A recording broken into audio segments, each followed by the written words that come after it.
নমস্কার, আমার আপনজনেরা, রুদ্রবার্তায় আপনাদের সকলকে স্বাগত জানাই। আমি রুদ্রপ্রসাদ ব্যানার্জি। ভবানীপুর কেন্দ্র অর্থাৎ 2026-এর সবচেয়ে বেশি উত্তেজনাপূর্ণ কেন্দ্র যদি বলেন আপনি, সেটা হচ্ছে ভবানীপুর কেন্দ্র, যেখানে মমতা বন্দ্যোপাধ্যায়কে হারাবার জন্য চ্যালেঞ্জ করে দিয়েছেন শুভেন্দু অধিকারী। সেই ভবানীপুর কেন্দ্রের দিকে কিন্তু গোটা দেশের নজর আছে। আর সেই ভবানীপুর কেন্দ্রে আজ দোলের দিন যে ব্যাপক গৈরিক প্লাবন দেখলাম আমরা, বুঝিয়ে দিচ্ছে যে এবার মমতা বন্দ্যোপাধ্যায় নিজের গড়েই হাঁটতে চলেছেন। আর এটা কিন্তু চ্যালেঞ্জ। মমতা বন্দ্যোপাধ্যায় নিজেও পাল্টা চ্যালেঞ্জ করেছেন যে এক ভোটে হলেও আমি জিতবো। ভাবুন কোথা থেকে কোথায় নেমে গেলেন তিনি। এক ভোটে হলেও জিতবো বলেছেন তিনি। শুনেছেন তো আপনারা? কারণ চারিদিকে সোশ্যাল মিডিয়া ছেয়ে গেছে যে মমতা বন্দ্যোপাধ্যায় বলেছেন এক ভোটে হলেও জিতবো, কিন্তু ভবানীপুর বলছে মমতা বন্দ্যোপাধ্যায় হারছে। আজকে যে পরিস্থিতি তৈরি হয়েছে ভবানীপুরে, কারণ সেখানে শুভেন্দু অধিকারী পৌঁছে গেলেন সকালবেলায় দোল খেলতে এবং মাতিয়ে দিলেন গেরুয়া প্লাবনে। এক ঝলক দেখুন। সনাতন ধর্ম কি, সনাতন ধর্ম কি, হিন্দু হিন্দু হিন্দু হিন্দু হিন্দু হিন্দু হিন্দু হিন্দু हिंदू हिंदू हिंदू हिंदू हिंदू 60 में जो काम करेगा आने वाला दिन बंगाल में वही राज करेगा। দেখলেন এক ঝলক। এই যে এক ঝলক আমি আপনাদের দেখালাম যে যেভাবে মানুষ নেমেছে, যেভাবে সবাই মিলে নেমেছে, গেরুয়া প্লাবন চারিদিকে ছড়িয়ে পড়ছে ভবানীপুর কেন্দ্র জুড়ে, সেখানে দাঁড়িয়ে শুভেন্দু অধিকারী আজকে একটা আওয়াজও দিয়েছেন। সেই আওয়াজটা কিন্তু বাংলার প্রতিটা প্রান্ত প্রান্ত থেকে ধ্বনিত হবে। কারণ শুভেন্দু অধিকারী একদম ঠিক কথা বলেছেন, যেটা আজকের দিনে বাস্তব সত্যি সেটাই বলেছেন। শুনুন সেই শুভেন্দু অধিকারীর বক্তব্য। নাস্তিকতা নিপাত যাক, সেকুলারিজম নিপাত যাক, ধর্ম রক্ষতে রক্ষিত, হিন্দু জাগরণ হোক এবং পশ্চিমবঙ্গে হিন্দুরা যাতে সুরক্ষিত থাকে, হিন্দুদের ধর্মাচরণ স্বাধীনতা নিয়ে যারা করতে পারে, সেই প্রার্থনা আজকে এখান থেকে আমরা সবাইকে করব। দোলের উৎসব আমাদের ভালো হোক, রাধা মাধবের কাছে এই প্রার্থনা আমি করব। হরি হরায় নম, কৃষ্ণ যাদবায় নম, যাদবায় মাধবায় কেশবায় নম, গোপাল গোবিন্দ রাম শ্রী মধুসূদন, গিরিধারী গোপীনাথ মদন মোহন, গোরা গোরা গৌরাঙ্গ হে, গোরা গোরা গোরা গোরা গৌরাঙ্গ হে, গোরা গোরা গোরা গোরা গৌরাঙ্গ হে,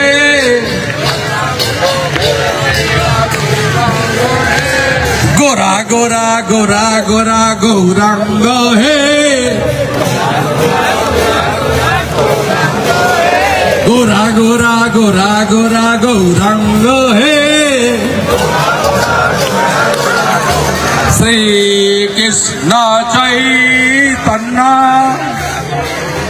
প্রভু নিত্যানন্দ,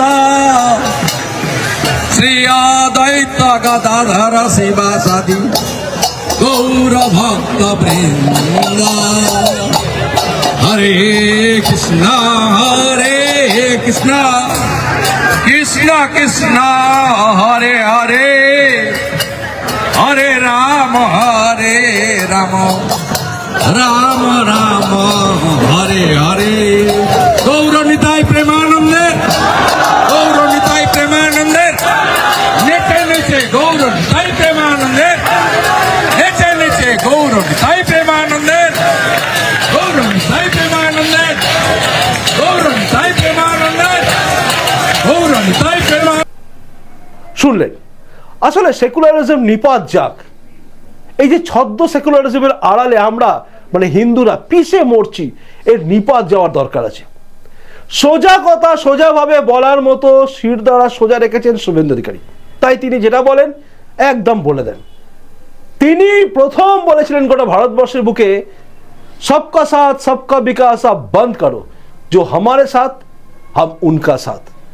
এই বক্তব্যটা একমাত্র একমাত্র one and only Suvendu Adhikari বলতে পেরেছিলেন। কারণ সত্যিই হিন্দুদের আজকে সেই জায়গায় আছে। ভারতীয় জনতা পার্টি বা বিজেপি গৈরিক প্লাবন তুলে দিয়েছে। ভবানীপুর কেন্দ্রে এই গৈরিক প্লাবন তুলে দিয়েছেন যে গেরুয়া ঝড় আমরা দেখলাম সকালবেলায়, সেই গেরুয়া ঝড়ই কি কার্যত হারিয়ে দেবে মমতা বন্দ্যোপাধ্যায়কে? আসলে নম্বর বলছে মমতা বন্দ্যোপাধ্যায় হারছে। কেন বলছি? তার কারণ হচ্ছে আপনারা জানেন যে 2025 ডিসেম্বর মাসে যখন খসড়া তালিকা বেরোলো, খসড়া তালিকায় ভবানীপুর বিধানসভা কেন্দ্র, যেটা মমতা বন্দ্যোপাধ্যায়কে কোনো রকম করে মুখ্যমন্ত্রী পদে রাখার ব্যবস্থা করতে পেরে, সেই ভবানীপুর কেন্দ্রে প্রথমে একদম ডিসেম্বর 2025 যখন প্রথম খসড়া তালিকা বেরোলো, সেখানে বাদ গেল কতজন? 44,786 জন, যদি আমার কোথাও ভুল না হয়ে যায়। তো 44,786 জন প্রথম তালিকায়, খসড়া তালিকায় বাদ গেল। এরপর যখন আমরা দেখলাম 28 ফেব্রুয়ারি 2026, তখন যখন ফাইনাল লিস্ট আমরা দেখলাম, তখন কতজনকে পেলাম? 2324 জন। অর্থাৎ সব মিলিয়ে 47,110 জনের নাম অলরেডি বাদ হয়ে গেছে।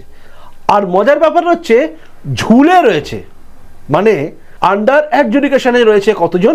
14,154 জন। তার মানে সব মিলিয়ে যদি আপনি ধরেন তাহলে কত হচ্ছে? 61,264।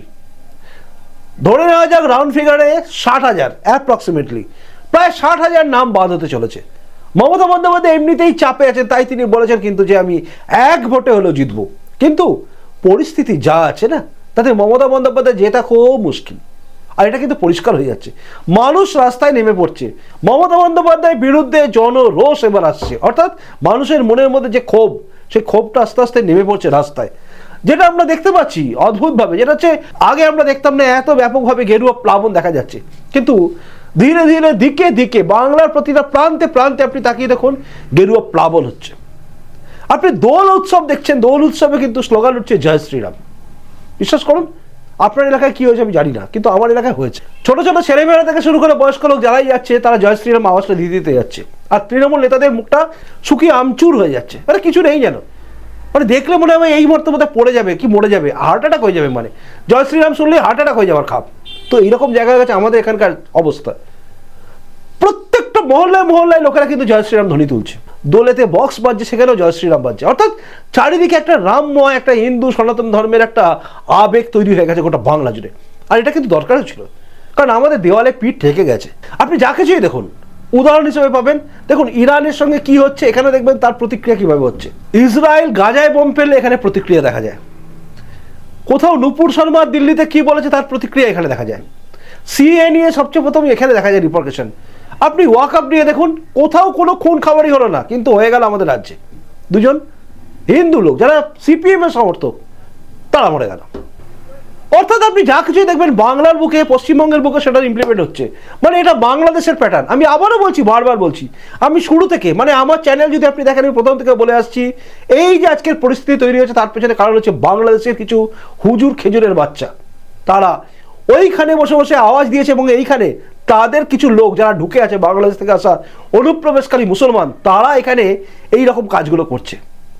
ভারতবর্ষের বুকে, পশ্চিমবঙ্গের বুকে বসে থাকা সাধারণ মুসলিম যারা আছে, যারা দীর্ঘদিন আমাদের সঙ্গে থেকেছেন, তাদের মানসিকতা এরকম নয়। কিন্তু বাংলাদেশ থেকে আসা বা রোহিঙ্গা যারা মুসলমান আছে, তাদের মানসিকতা এরকম, কারণ তারা জানে আমাদের দেশ তো আছে, এইখানে যা কিছু গন্ডগোল করবো পালিয়ে যাবো ওখানে। কিন্তু আমাদের এখানে থাকা মুসলিমদের কোনো জায়গা নেই, কারণ তাদের দেশ এটাই। কেউ উত্তরপ্রদেশ থেকে এলেও তার দেশ তো ভারতবর্ষই, বা বিহার থেকে আসুক ভারতবর্ষ, বা পশ্চিমবঙ্গে যারা মুসলমান আছেন তাদের দেশ তো হচ্ছে ভারতবর্ষই। তাই তাদের যাওয়ার জায়গা নেই, কিন্তু তাদের যাওয়ার জায়গা আছে। তারা এসে গন্ডগোল করছে, নাশকতামূলক কাজ করছে, করে পালিয়ে যাচ্ছে। আর তাদেরই ফলটা হচ্ছে আমরা পাচ্ছি। বিভিন্ন জায়গায় তারা ব্রেন ওয়াশ করছে মানুষকে, যার জন্য আজকে দেখা যায় চারিদিকে হিংসা। আর এটা সম্ভব হয়েছে এই রাজ্যে মুখ্যমন্ত্রী ঢিলেঢালা প্রশাসনের জন্য। সব সময় পুলিশকে খোলা হাত খেলতে দেয়নি, সব কিছুকে চেপে রেখে দিয়েছে শুধুমাত্র ভোট পাওয়ার জন্য। তার কুফল পাচ্ছি আমরা চারিদিকে দেখুন, আপনি চারিদিকে দেখুন। তাই হিন্দুদের মধ্যে একটা জোশ এসে গেছে যে এবার আমাদের যা কিছু করতে হবে, মানে এসপার ওসপারের লড়াই নেমে গেছে হিন্দুরা। এই ভোটটা যেন এমন একটা জায়গায় চলে গেছে, এখানে গিয়ে কিন্তু ভোটটার ওই রাজনৈতিক দলের পালা বদলের জায়গায় নেই। এটা যেন মনে হচ্ছে হিন্দুদের একটা আবেগ, আর সেটা একদম রাজনীতির ময়দানে আমরা দেখতে পাচ্ছি। আজকে শুভেন্দু অধিকারী ভবানীপুরের এই যে দোল খেলাটা কার্যত একদম মমতা বন্দ্যোপাধ্যায়কে কঠিন চ্যালেঞ্জ দিয়ে দিল যে দেখুন আপনার জায়গায় ঢুকে। জানি না ভাইপো কি বলছে, ডাক্তার বাপকে বলা ভাইপো আজকে কোথায় আছেন? শুভেন্দু অধিকারী কিন্তু তার জায়গায় এসে খেলে দিয়ে গেছেন, তাই না? যাই হোক, সবটা মিলিয়ে আমার তো মনে হলো যে এবার ভবানীপুরে মমতা বন্দ্যোপাধ্যায় গেলেন। যেভাবে রাজ্যের প্রতিটা প্রান্তে, প্রতিটা বিধানসভায় তৃণমূল ধাক্কা খেতে চলেছে, যেখানেই হিন্দু মেজরিটি থাকবে সেখানেই কিন্তু তৃণমূল হেরে যাবে, দেখবেন। কারণ হিন্দুরা ইউনাইটেড হয়ে গেছে, তারা বুঝে গেছে এখন আর কোনো রাস্তা নেই, দেওয়ালে পিঠ আমাদের ঠেকে গেছে, তাই না? যাই হোক, পুরোটা দেখার পরে আপনি কি ভাবছেন জানাবেন কিন্তু। আপনাদের প্রত্যেকের কমেন্টসের অপেক্ষা আমি রইলাম, আর আমার পরবর্তী প্রতিবেদন দেখার অপেক্ষায় আপনি থাকুন। আসি এখনকার মতো দেখা হচ্ছে এরপরে রুদ্রবার্তাতেই। নমস্কার, বন্দে মাতরম, ভারত মাতা জয় হোক, জয় হিন্দ।